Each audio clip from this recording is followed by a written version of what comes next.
What's up, guys? JP back at you once again, bringing you guys day number 4 in my 12th annual 31 Days of Horror, a series in which we watch and review 31 horror films in 31 days, all during the month of October, leading right up to Halloween. And continuing along here, I decided to watch a film that I had never seen before, a film that had been sitting on the shelf for, I don't know, about a year's time. I didn't really know anything about this movie. I just thought the cover looked cool, and it was a 90s film. So I checked it out. I was, in the mood for something 90s after watching some 80s stuff. So the film that I'm talking about is Resurrection from the year 1999, starring Christopher Lambert. And this movie, I literally have never even heard of before, I don't think.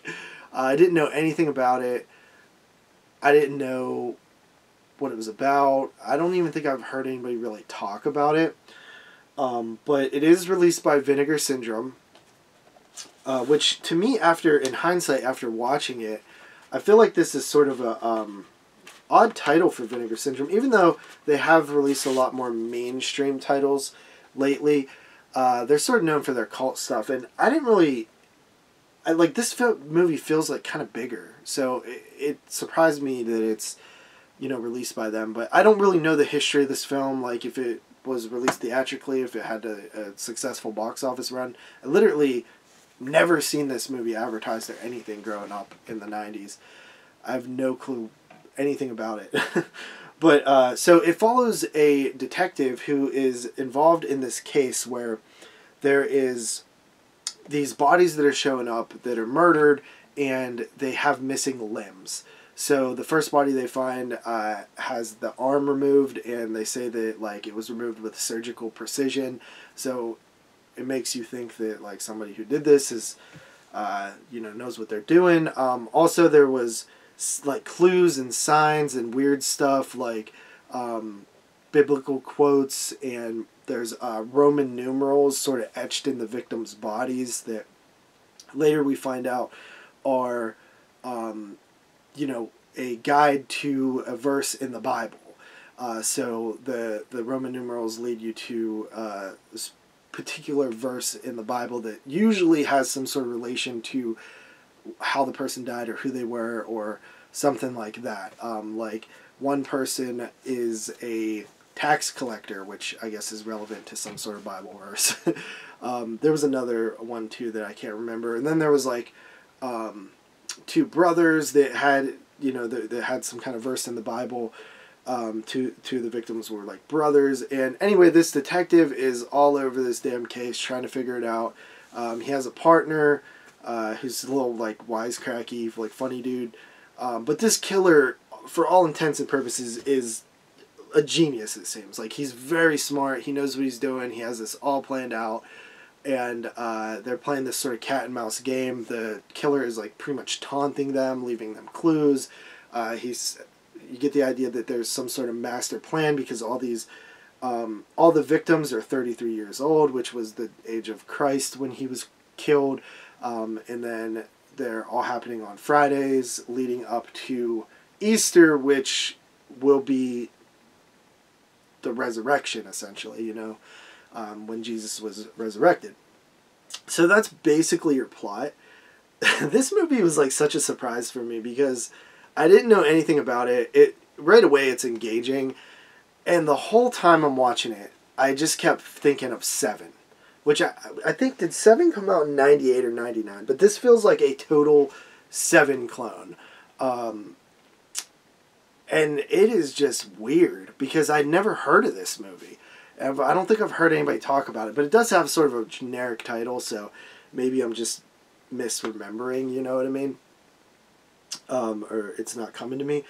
But yeah, it's a good police procedural. I was super curious the entire time, where it was going. The bodies and the gore is kind of gross. The whole idea of resurrecting Jesus with different body parts is creepy. It's an engaging watch. Also, the detective sort of has a backstory that, maybe he's a little unstable with, this whole thing. Like you have with most detectives, you know what I mean? They get really invested in the case, and sort of like bend the rules to stay on it and stuff like that, after some things go bad. But the look of the movie, it's set in Chicago. The look of the movie has this like hazy vibe that the 90s was really good for, especially with like in police stations. Like the police station looks hazy. It's weird, right? Like it's like the light shining through the curtains, and you hear like typing and phones ringing and papers shuffling.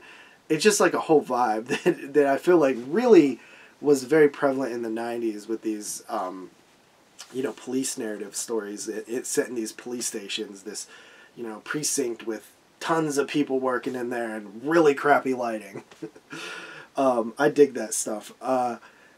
Also, the one thing I will say about the story is really cool. How they weave in all the biblical references with the killer and like the motives and all that stuff. It's super neat. I liked all that. The only thing I will say that to me was a bit of a letdown was I just felt like this film kind of like just like puttered out by the end. It didn't really have that exclamation point and like something like Seven or another film that this kind of reminded me of, like Saw. And I'm not saying there has to be some sort of twist or anything, but just some sort of exclamation point on the film. And I really didn't get that with this one.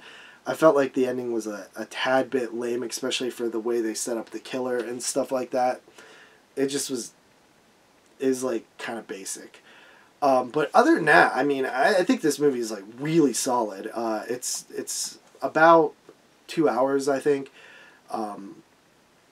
But it's very enjoyable, and it's a cool mystery to sort of learn about. I did sort of expect the killer, who it ends up being in the film, but I wasn't 100% sure. I just sort of thought about it for a minute, so...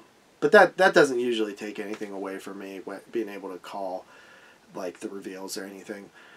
Because most films sort of set that stuff up anyway. They want hints to be there, and sometimes when you leave hints, it also leads you to the answer, which is sort of the purpose of the hints in a way, or at least for the hints to then later you were like, oh yeah, they had all these hints. Anyway, this is a pretty fun movie, pretty cool. Weird. It feels like a weird Vinegar Syndrome release, but I'm curious. There's some special features on here. Has anybody seen this? Like, have you guys seen this movie? Like, is this popular? I just feel like I've never really heard anybody talk about it. Even on when I joined the summer series with Duncan McLeish for the top 10 of the 1990s. This film was never even brought up when we were doing, because I ended up with 99. You get assigned a year. I got assigned 98 and 99, and this film was not brought up on 99. I'm pretty sure it wasn't. Unless it wasn't, I just forget. But it didn't. It definitely didn't make it through to the end. That's for sure, because I would remember it.